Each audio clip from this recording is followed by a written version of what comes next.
Hello everyone, Jay Whitner here with Space Headlines. We do a quick recap of what goes on in space each week, and today we're going to be talking about week number 4 of April 2018. Our first item is about Blue Origin. They recently completed a 2-minute test burn of their BE-4 rocket engine. This is a methane oxygen engine.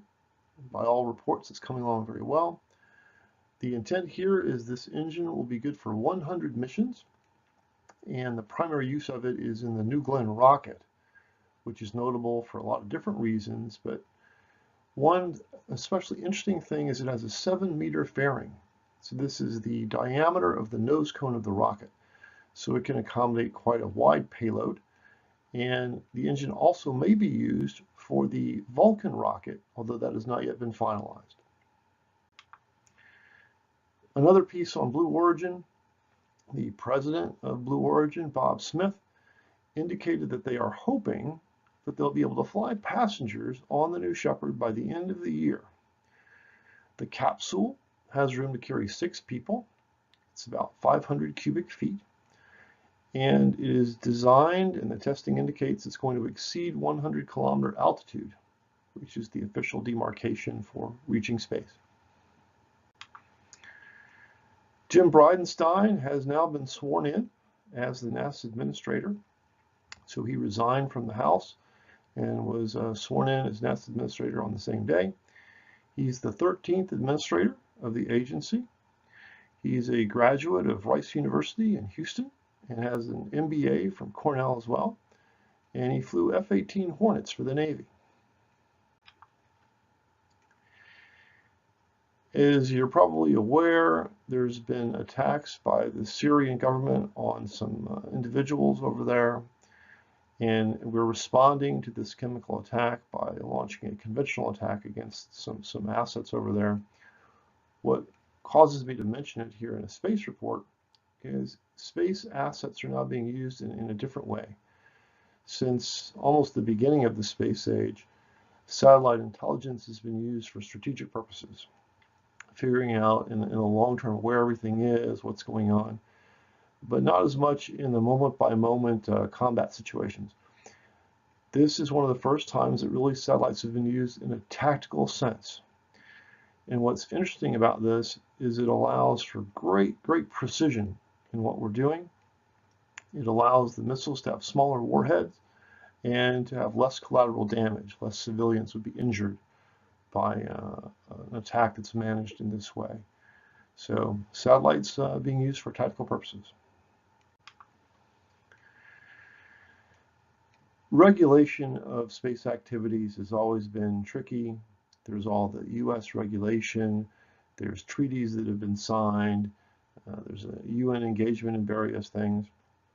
And the House took some wonderful steps to streamline space regulation, which is long overdue. And it would take me more than our whole broadcast to fully explain it. But in general, a lot of space activities are controlled either by the FAA or the FCC. But things that don't fall under one of those two departments could be regulated by lots of different people in the past.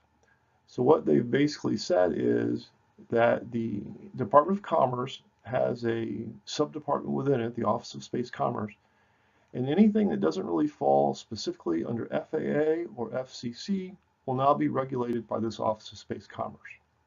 This should make things simpler, and it should allow for faster approvals of missions.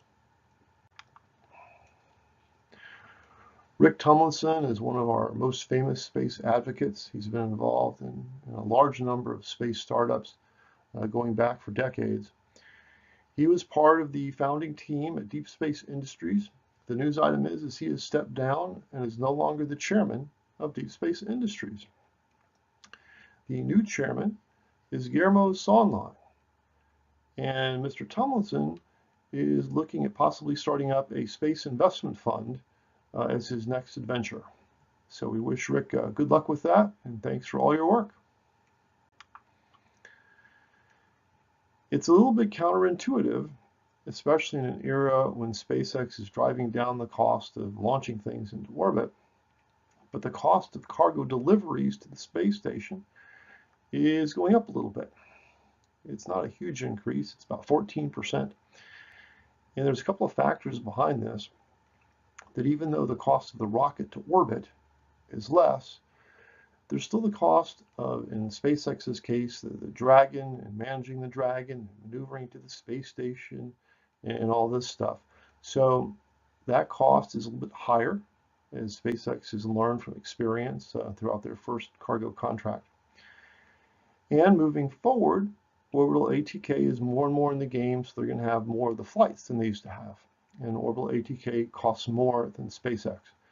So the combination of SpaceX needing to slightly increase their costs and Orbital ATK participating more in the program at a higher cost has driven the price up slightly.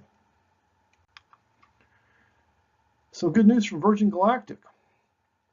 Virgin Galactic is in powered flight tests now with their VSS Unity vehicle. The news item is it set a new altitude record of 84,000 feet, which is pretty damn high. And they're building 2 spacecraft right now on the ground. So in addition to this one that's in flight test, they've got more coming. So congratulations to George and everybody over at Virgin Galactic. The New Shepard had a successful test flight toward the end of April, and everything seemed to go fine. It was the first test flight they'd had this year. It flew from a facility in Texas, and it was their 8th flight of the New Shepard rocket. And I don't have the exact figures here, but I think it got to a very high altitude. I think at like 300,000 feet. So Blue Origin continues to move forward, which is great to see. And New Shepard has had a very good, successful track record so far. And we're looking forward to seeing New Shepard fly more flights. And the next step will be New Glenn. It's a little bit of an exciting story here. NASA ended the Lunar Resource Prospector mission. If you're not up on this, this is a rover that was going to be sent to a lunar pole to primarily focus on learning about ice deposits at the lunar poles. What they've decided to do instead is to cancel that mission and put the instruments that would have been on this rover on a combination of various commercial rovers instead. Now, there's certainly some advantages to this idea. It gives some diversification in what you're doing, so you don't risk losing all the instruments and all the information if there's a problem with an individual lander. The downside, quite possibly, though, is speed. When will we get this information? It is very important that we get this information as quickly as we possibly can. So hopefully NASA will be able to manage that issue and get these instruments aboard lunar-bound probes right away, because we need this information to learn about a lunar return and to live off the land, to do ISRU. That's it for Space Headlines, covering the 4th week of April 2018. Hope you enjoyed our show. Check back with us in a week or so, and we'll be talking about the 1st week of May. Take care.